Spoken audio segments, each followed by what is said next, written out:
I managed to find something different. I knew the answers to all of his questions in class and ensured that I topped every single exam. It set me apart from the rest of the class, and I figured that if I could become his favorite student, it was one step closer to achieving my goal. I kept imagining the day he'd finally say, Jenna, you're perfect. I want to spend the rest of my life with you. I would constantly daydream about that. Jenna, you've got to stop, my best friend Marianne said to me one afternoon while we were walking home from school. My head was in the clouds as usual. Stop what?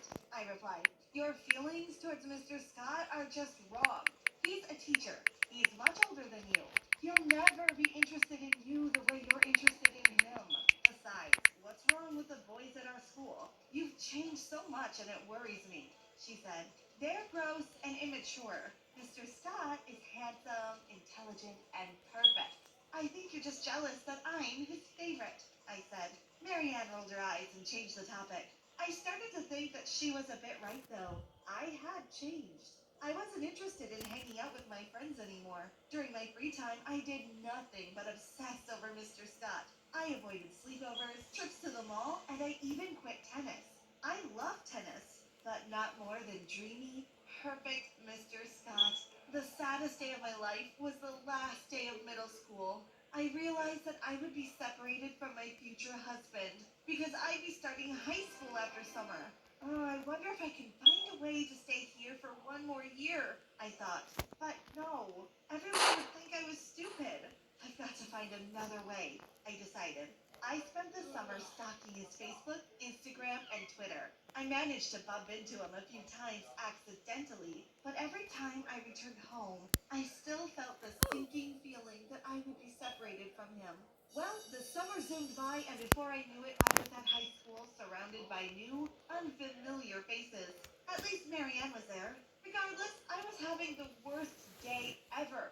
Firstly, I was late for school and ended up bumping into the most popular girl, causing her phone to fall on the ground and break. Great, my social life here is ruined already, I thought. I tried to make things right, but she was upset and all of her friends jeered at me. Then I got lost on my way to math class. I ended up arriving late, and the horrible teacher gave me a detention. So I sat in my class during the last period of the day with a sad expression on my face, expecting the worst. Aw, cheer up, Jenna, Marianne said. Tomorrow will probably be better. No, everything sucks here, I sulked. Little did I know that everything was about to stop sucking because suddenly he walked in. I was flabbergasted. Was I dreaming? Mary Ann, pinch me, I whispered. No, Jenna, you're not dreaming. That really is Mr. Scott, she said. Good afternoon, class. Some of you are my past students, and you might be surprised to see me here. I've been assigned to this school for the next 4 years. Please get out your textbooks, he said. He looked at me and winked. Oh my gosh, she came to teach here just to be with me. I know it, I thought. I blushed and smiled. I could not contain my happiness. Everything awful that happened earlier had been erased from my memory. Weeks later, my popularity began to improve. Lots of guys would ask for my number or ask to hang out, but I'd turn all of them down. I couldn't allow myself to be seen with them anyway. What would Mr. Scott think? As time went by, I continued stalking him on social media, and I'd often bump into him on the weekends. His favorite sport was basketball, and he'd go to a court in the neighborhood to shoot a few hoops with whoever was there. He'd go there every Saturday, so I'd go there too and just sit on the benches watching. The first few times, he just waved and smiled at me. However, one afternoon he spoke. Hey Jenna, how come you're always here? Are you waiting for someone? He asked. No, I just like it here. I smiled. Oh, well, okay. You're welcome to play then. It must be boring just sitting there all alone, he said. I tried, but I embarrassed myself miserably. I was horrible at sports. Oh, don't worry, Jenna. You can't be perfect at everything. He winked. My heart fluttered again. Was he flirting? I thought.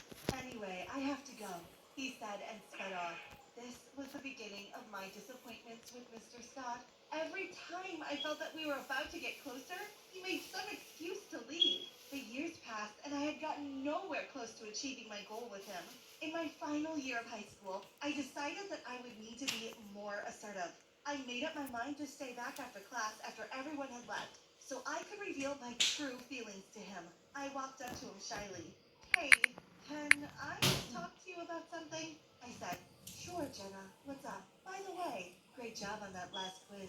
You'd make a fine geologist someday, he replied. I wasted no time getting straight to the point. I'm in love with you, and I know you feel the same way about me. I know it's not completely acceptable because you're a teacher and I'm a student, but I'm getting out of high school next year. We can be together then. You're the only person I've ever had feelings for, and I will never feel this way about anyone else. I spilled it all out, and I even surprised myself. His face went completely blank. You should leave, he said. I was heartbroken. I spilled my heart and soul out to the one I loved, and Manga. he just asked me to She sleep. leave. That night, I cried myself Sleep. to sleep. The next day, I found out I had been removed from his class. I was devastated, but I decided I wasn't going to give up. I ignored him for a few days until I devised a new plan. I was stalking him on Instagram one night when I noticed that he tagged himself at a nearby restaurant. I decided that I'd go there and try to talk to him calmly. Maybe he would be less mean and uncomfortable if we were out of the school environment. I got dressed quickly and snuck out of my house. When I got to the restaurant, I saw him sitting there alone. I quietly walked in and sat next to him. Hi, I said. Oh my gosh, Jenna, what are you doing here?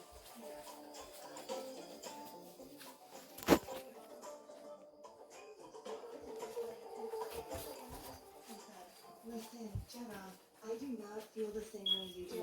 It's not only insane, but it's extremely inappropriate. Do your parents know where you are? You need to leave. He began to raise his voice. Suddenly, a woman appeared behind him. Honey, the baby keeps kicking, she said. Is that your sister? I asked.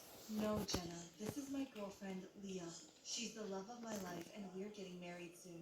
She's 8 months pregnant. I'm going to be a dad, he replied. He stood up and hugged her. I got up and screamed. What the hell? How could you get another woman pregnant? You know that we are destined for each other, and you impregnated this cow? The woman looked at Mr. Scott strangely. Who is this crazy person? She said to him. How dare you call me crazy? He is the love of my life, and you just come to interfere with everything. You will never succeed. He will be mine, I screamed. I picked up 2 glasses and smashed them on the floor, then I stormed outside. Everyone looked on in horror. By the time I got home, the video of the entire encounter was already online. My phone rang. Jenna, are you crazy? Why did you do that? It was Marianne. Did you know he had a girlfriend? She's pregnant. How could he do this to me? I cried. For years, I've been trying to tell you that this is a bad idea. Can you please calm down and decide to move on with your life? There are many other cute guys who are interested in you, but you keep pushing them away in pursuit of this impossible love story, she said. You never support my dreams. I hate you, I said, and I hung up. The next week, my parents were called to my school. We all had to sit with the principal to discuss my conduct. Are you aware that your daughter has been stalking a teacher? He said. We've raised our daughter better than that. You're making this up, my mom replied. Yes, she's at the top of most of her classes. She's a star student. What are you talking about? My dad added. Well, if you don't believe me, I'll just have to show you, the principal said as he handed them his cell phone. There I was, smashing glasses and threatening a pregnant woman. My parents were so shocked that they couldn't move. I'm very sorry, but we will no longer be able to keep her at this school. In other words, she has been expelled. I also recommend immediate counseling as I believe she is facing some serious issues, said the principal. We walked out of the office solemnly. The next week, my parents sent me off to a strict boarding school for girls, all the way in Switzerland. I cried and pleaded with them to change their minds, but they would not listen. I had already embarrassed them enough, and they believed I had to face the consequences. There was no hope. I tried to talk to Marianne again, but she wanted nothing to do with me. Trying to get my crush to love me only resulted in me being sent miles away from him.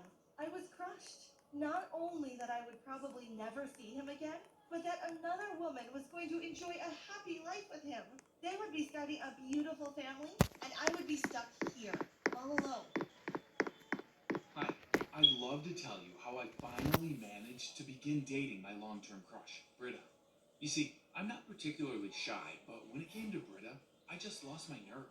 I don't know what it was about her that made me a mumbling fool. I mean, damned. I could be talking with any other girl or boy like it was no big deal. Then, Britta would walk down the hall and I'd blush and go quiet. It was uncanny. I simply couldn't.